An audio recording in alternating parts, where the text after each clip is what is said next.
Alright everyone, so Facebook has been a big part of the news for the last couple weeks. I didn't get to comment much on it when Facebook started losing large swaths of its money, something that I predicted back when it started publicly trading. But now they've seemed like they wanted to go and double down and go even harder and try and drive their profit margin so far that they'll never recover from it at all. And I'll talk about that a little bit later in the video. But first I want to take some time and talk about Facebook's public trading policy, why it's losing money, why it lost money so suddenly last week, and how I saw it coming from a mile away from the day that it did start publicly trading. Facebook is like other forms of social media. When it was a private company, it basically went on clicks and a little bit of advertising here and there. And then one day in 2012, they decided that they were going to come out and start publicly trading their shares of their company. Now, the public trading thing was a big step forward for Facebook, and it gave a lot of people a lot of hope in the way that Facebook was going to function in the future. And in reality, it did change the way that Facebook functioned in our everyday lives. But unfortunately, I looked at the situation when it started publicly trading, and I made a prediction. And I was a few years off on my prediction, but I made a prediction elsewhere. Now, from the onset of Facebook being free, even before it started publicly trading, there was always a meme that went around that people had to copy and paste. It was before Facebook had a share button. So people would have to go and copy and paste it and put something else in their comments, otherwise Facebook was going to start charging for its services. Mark Zuckerberg came out on numerous occasions and assured the people that Facebook would always be free, and that's a part of the reason that I was able to predict this so accurately, even if I was a decade off at the time. But the day after Facebook started publicly trading in 2012, I came out and said, okay, one of two things is going to happen. Facebook is either going to come up with a premium service, a premium set of packages that they can charge for. They will probably keep their base service free so they can get the advertising revenue off of it, but they will put some premium services on it so you'll have to pay extra in order to use those. Or they are going to tank in 15 years. And I don't think that the company was going to tank, and I still don't think that the company is going to tank and fall apart right now. I think that is still out in the near future, or maybe even the far future.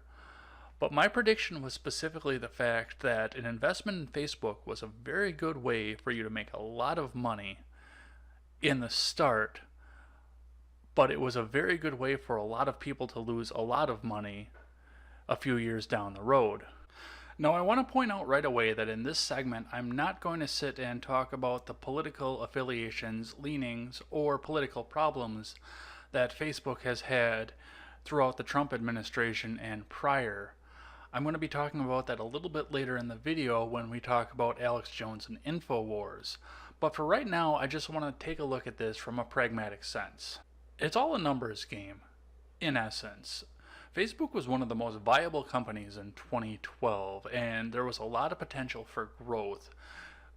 There was still large swaths of the population that weren't on Facebook in the countries that it was offered in.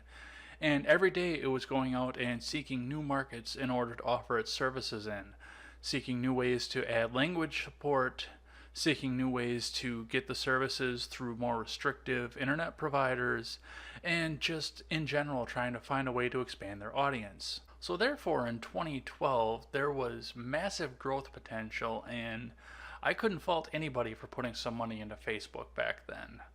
And a lot of people got a very, very good return on it.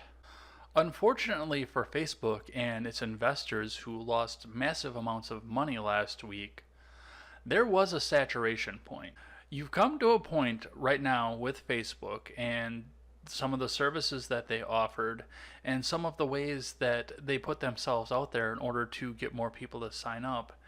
And you realize that you were going to get to a point where there were only so many people each day that were turning 13.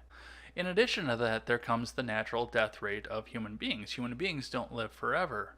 And the fact that one of the offerings that Facebook put out there was the fact that they would leave a legacy account.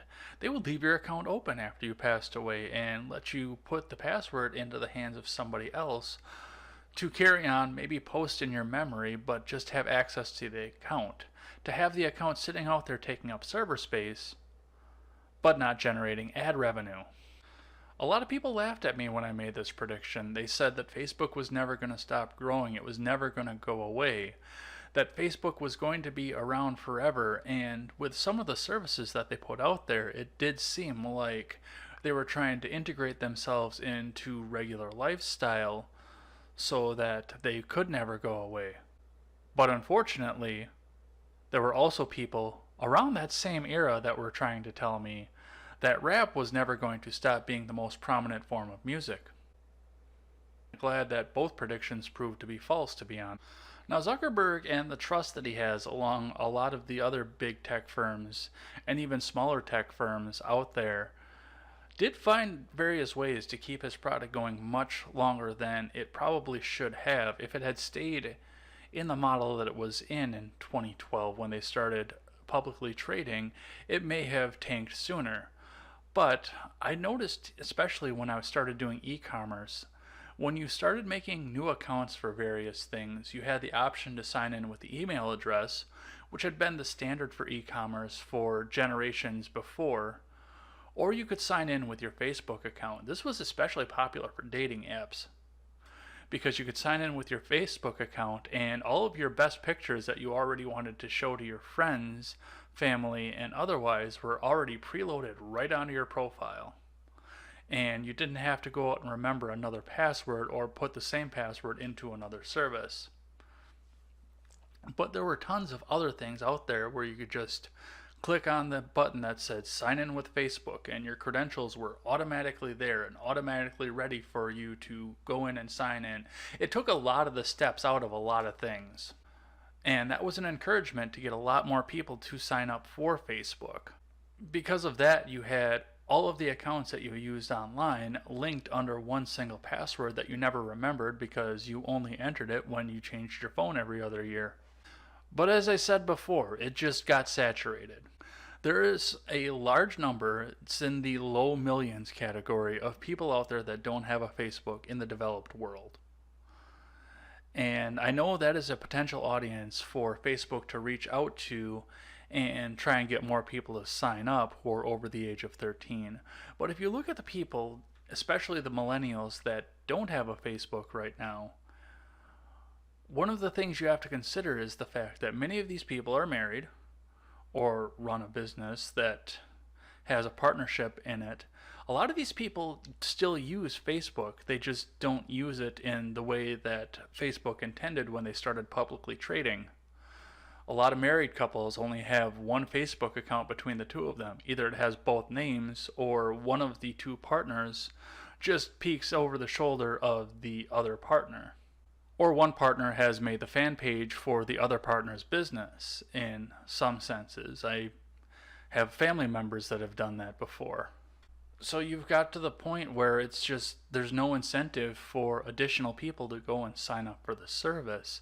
Yeah, maybe there'll be a divorce come down the road somewhere, or maybe one partner will get frustrated with the way that the other partner is running things. You don't know, but for the most part, the number is going to be kind of stagnant for the rest of the time.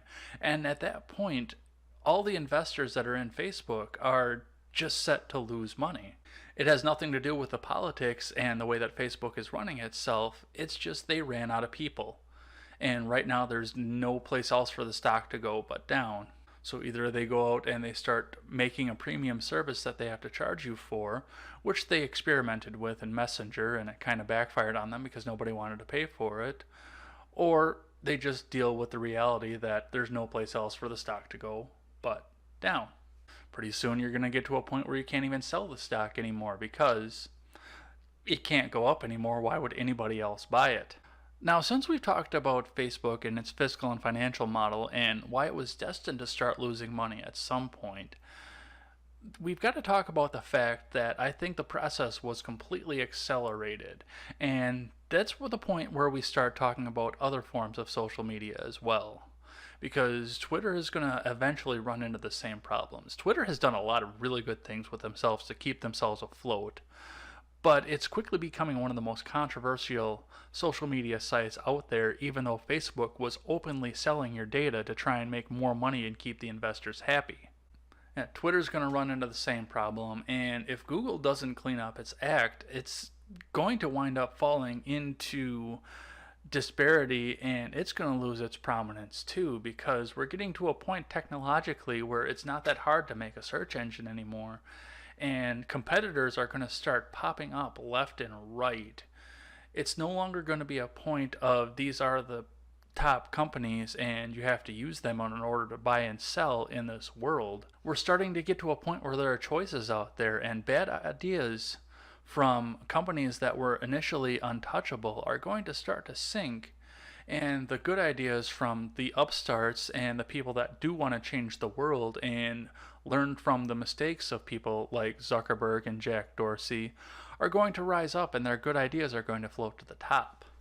As of now, most of the people who pay attention to free speech and public policy surrounding free speech at least know the fact that Alex Jones has been martyred on the altar of public policy and big tech.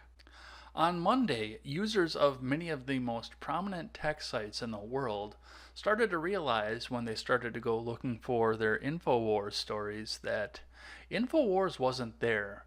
And this includes Facebook and YouTube, two of the biggest giants, and one of the big giants that many of you are probably using right now as we talk, because it's one of the places that I post to. In addition to the major tech giants like Apple and YouTube, a small email server out there that I had never heard of prior to today came out and said that they were also banning Alex Jones and his Infowars website. And LinkedIn and Spotify have also come out and said they will not allow Infowars content on them. I'm sure I don't have to take a lot of time and explain the fact that this is really dicey territory, and it's really unnerving on the fact that the gatekeepers to all of free speech in this country, a value that we clearly hold dear just because of the backlash and the reaction to all of this, feel that they're so powerful that they can just silence a voice. Yes, the government isn't doing it, so the First Amendment isn't violated by doing so, but the gatekeepers of technology have taken it upon themselves to become the tyrannical dictatorship that our founding fathers feared and tried to prevent the government from becoming. Make no mistake, this is going to exacerbate the spiraling downfall of Facebook that we talked about in the beginning of this video, and it is going to spawn a reaction against Google. Now, I've been throwing around the idea of starting a BitChute account from the point that I started to realize that my videos weren't getting a lot of prominence on YouTube, and every time I heard the fact that somebody had been banned from YouTube or suspended or any other form of punishment for having the wrong ideas and the wrong thing. Not even hateful speech, just having the wrong ideas out there. And on Monday, after the Alex Jones and Infowars banning from YouTube, I made a BitChute account. I've got 2 videos up on there currently, and I plan on having every video that I put out from here on both platforms, YouTube and BitChute. I've been hearing reporting from a lot of alt media sources, and I haven't found any sort of number to back this up. If I can find it, I'll link it in the description below, as well as the videos of people who have been reporting on it. But BitChute's numbers just doubled in size from Monday to Tuesday. And one of the big advertisements that BitChute was putting out was the fact that they have Infowars completely uncensored. But it wasn't just Infowars, and it didn't start there.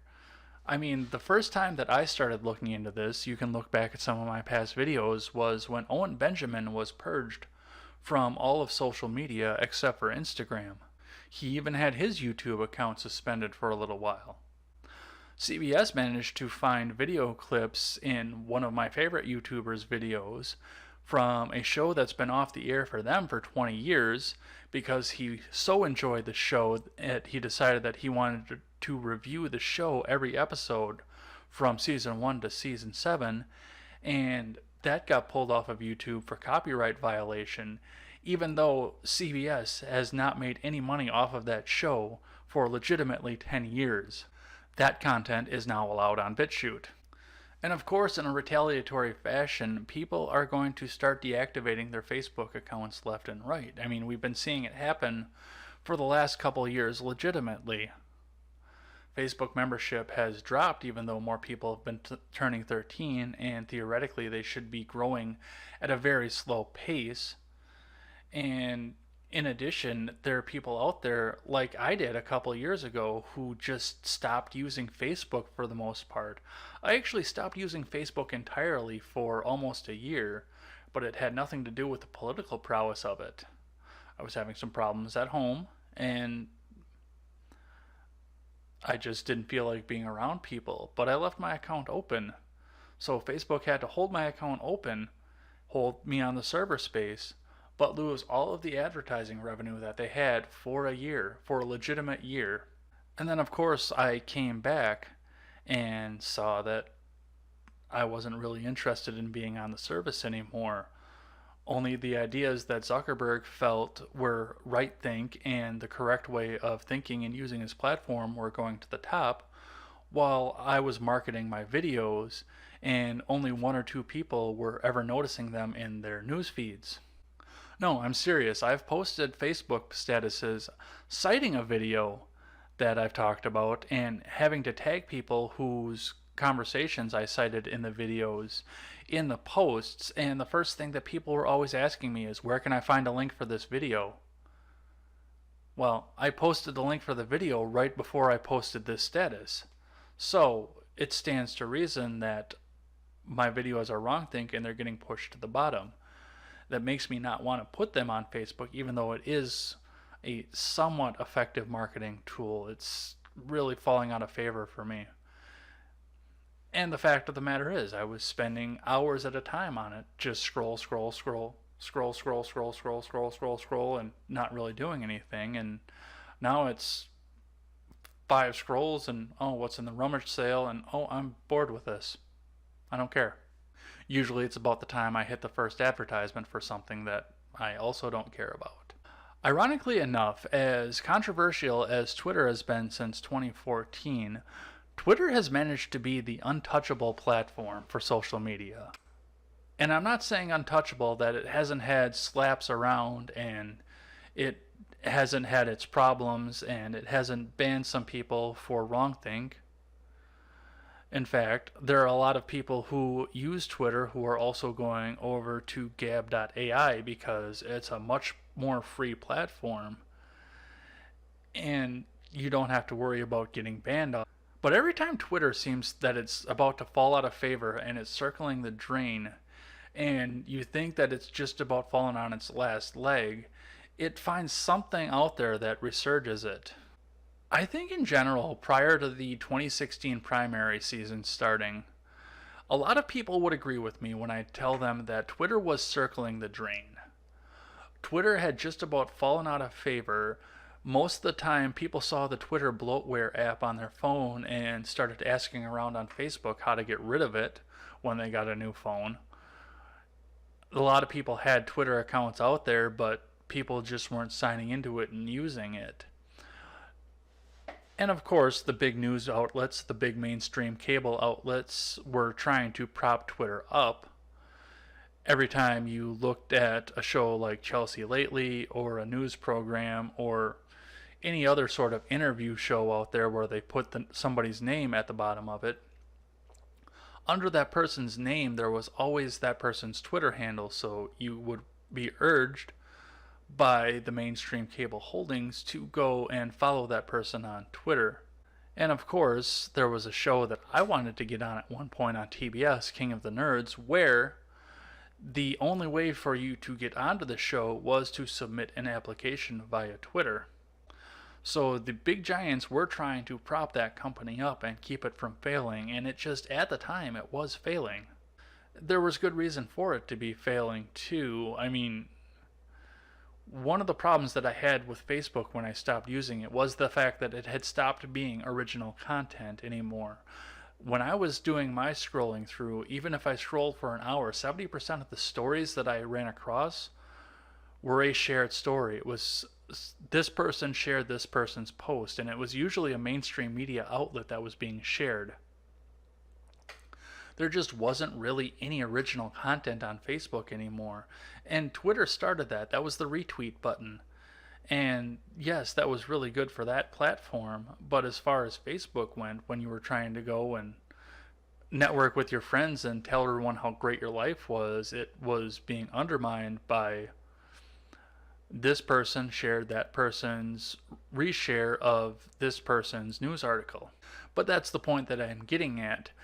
Twitter had a limited amount of services and a character limit. You couldn't type more than 140 characters at the time to get your message across. And all of the other major social media platforms like Google Plus and Facebook started offering the exact same services, but they did so without a character limit. Twitter was great if you wanted to follow a celebrity or a football star, a movie star, a news anchor, or your favorite politician. But then Facebook started making fan pages. And then Facebook bought Instagram, which was also a really good way of following some of your favorite celebrities and even your non-celebrities. Instagram has made celebrities at this point, and all of these things were done without a character limit. I mean, when I stopped using Facebook, I continued to use Instagram, which was also a Facebook subsidiary. But the reality of Instagram was it was almost all original content. Yes, there were shares of other people's pictures and news stories, but you had to put some effort in order to share something. You actually had to screenshot it, copy and paste it, and then repost it in your own. And at that point, if Instagram ever got named as a publisher, as they're trying to be, at that point, everybody on Instagram is in violation of copyright laws when they do something like that. But going back to Twitter, I mean, Twitter was done. I had a Twitter in 2014. I barely used it and actually wasn't even under my real name. And then Donald Trump came down the escalator. Now, before the escalator moment, Trump was already known. He had a good Twitter presence. He had already had Twitter spats with his predecessor, Barack Obama. Barack Obama was helping to prop Twitter up too. And Donald Trump himself never directly endorsed Twitter. But every news story from the time that Donald Trump decided to announce that he was going to be a candidate was all about something that Trump tweeted. The media started picking apart Trump's Twitter feed and started telling the world how inappropriate it was. Whether it was something from back in 2005 or whether it was something that he tweeted the other day. And Trump didn't short them of any opportunity to do so. He has a Twitter addiction. It can be nice sometimes because he can use that to bypass the media and talk to us directly. But for the most part, a lot of days I go out and wish that somebody would change his Twitter password on his phone and not tell him. But when you really look at the numbers and you look at where Twitter went, I mean, look at my Twitter list. It's at EdsBlog Twitter with a 1 in place of the I. If you go down and start looking at my list, you're going to see a lot of people who have MAGA in their Twitter handles. You'll see a lot more that have MAGA in their names, but you'll see a lot of them that have MAGA right in the @ Twitter handle. That means that after Trump announced his candidacy and started running and started using his Twitter to communicate directly with the people decided that they wanted to go and see that directly instead of hearing it from a mainstream news source. You had a lot of people sign up for Twitter just on the fact that Donald Trump was on it. I mean, you had a lot of people prior to that who signed up for Twitter just on the fact that Barack Obama was on it, but it wasn't a kid thing anymore. There are a lot of people, 40s, 50s, 60s, 70s, who have a Twitter now just based on the fact that Donald Trump has one, and they want to see his tweets as he's putting them out, or shortly after, because not everybody can be sitting and staring at their phone all the time. And then they've had their controversies going forward. They banned Owen Benjamin, they banned Blonde in the Belly of the Beast, they've shadow banned a lot of people who have some sort of wrong thing going on, which means they haven't outrightly banned them, they've just made it so that their tweets are not available. They talk something about a quality filter, but I haven't found the settings to do that, and there are some people that I would like to bypass the quality filter for. And then there was the great Twitter purge on top of that, which lost them a bunch of money, of course. And then Jack got smart one day, and he's drawn a lot of ire, and he's probably lost a lot of users over this as well.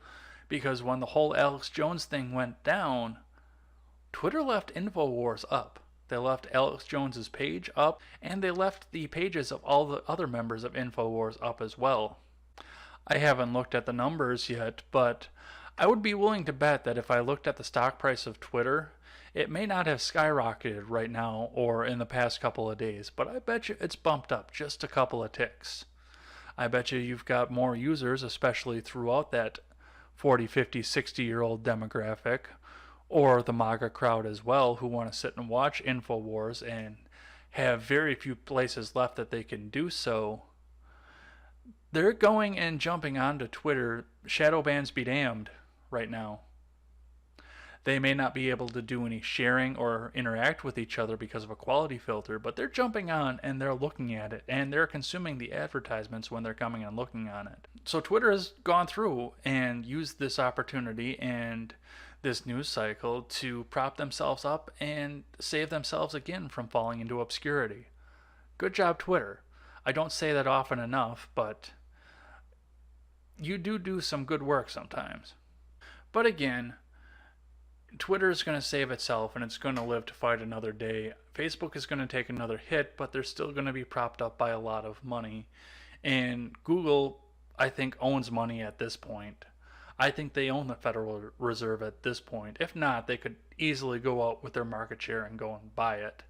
So all of these companies right now are going to continue to live on another day. They're going to take their hits, but they're going to continue to move along in another day. And more viable competitors are going to come up and start taking more of the market share away from them. Yes, there are going to be trust laws and antitrust laws, and some of them are going to get shut down. But you can't sit and shut everybody down entirely.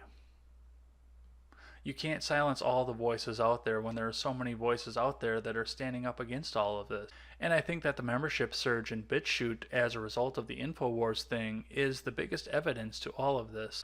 Lastly, there's just one other thing that I want to point out, and it's a part of the reason that Facebook did lose a lot of its shares. It's part of the reason that Twitter has been fluctuating up and down depending on how the news cycle shows it and some of the decisions that they've made. And a part of the reason that many other forms of social media are going to fall, and there may not be a new rise to prominence, even though I'm sure that there will be a new prominent social media application out there that will rise to prominence. People are generally getting burned out by social. When I started on Facebook, and even when I started on MySpace, it was a place where you could sit and post all of your party pictures out there.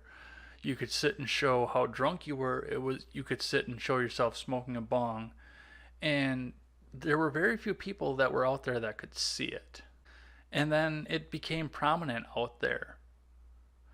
You know, at some point you applied for a job and the person who was doing the interview as soon as you left the office went out and pulled up your Facebook and started seeing what kind of lifestyle that you lived, or at the time that they started doing it, what kind of lifestyle you lived 5 years ago for that matter. And then everyone's parents got onto Facebook and everyone's grandparents got onto Facebook. And then, of course, the primary users of Facebook started to get older, started to get middle-aged, started having babies on purpose. And a lot of the things with Facebook changed. It stayed to be a networking site, but it wasn't just for showing pictures of your friend passed out on the floor. The pictures of your friend passed out on the floor started turning to pictures of people's babies passed out face down on the floor. And it wasn't people laughing, saying, "Oh, that guy's so wasted, he's such a dumbass." It was, "Oh, that's so cute, look how precious that child is." The whole tone of the thing changed, and people started to realize that it wasn't fun anymore. Now, I don't want to dog on social media too much because it serves a lot of great purposes. I mean, I've been able to keep in contact with people that I haven't seen in legitimately a decade that live 1,000 miles away from where I live.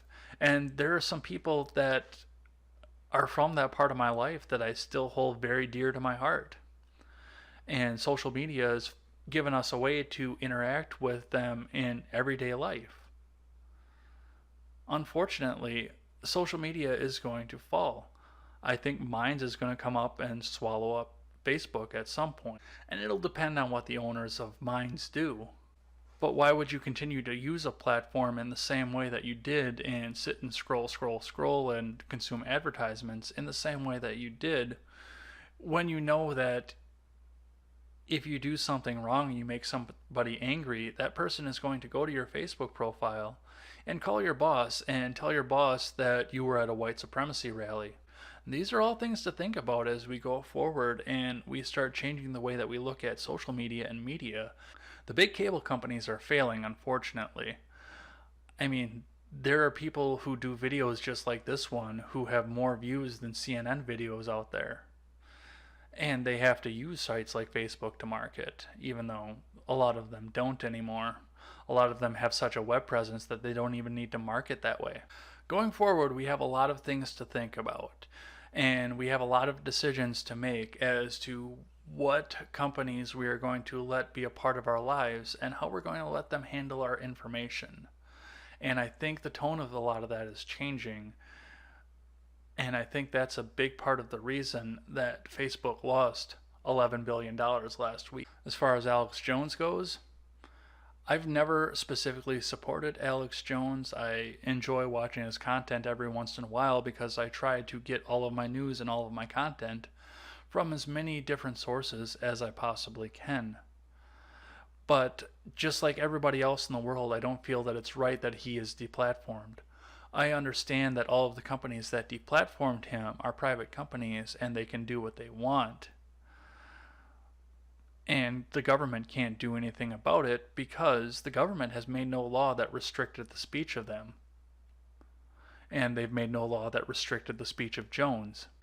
It's the companies that are the gatekeepers that have made the laws, and I think it's more important that we give them the social pressure to cause them to act in the way that benefits us rather than trying to control the narrative and control our minds. We are a free people. We are free from government tyranny, and we should be free from corporate tyranny as well.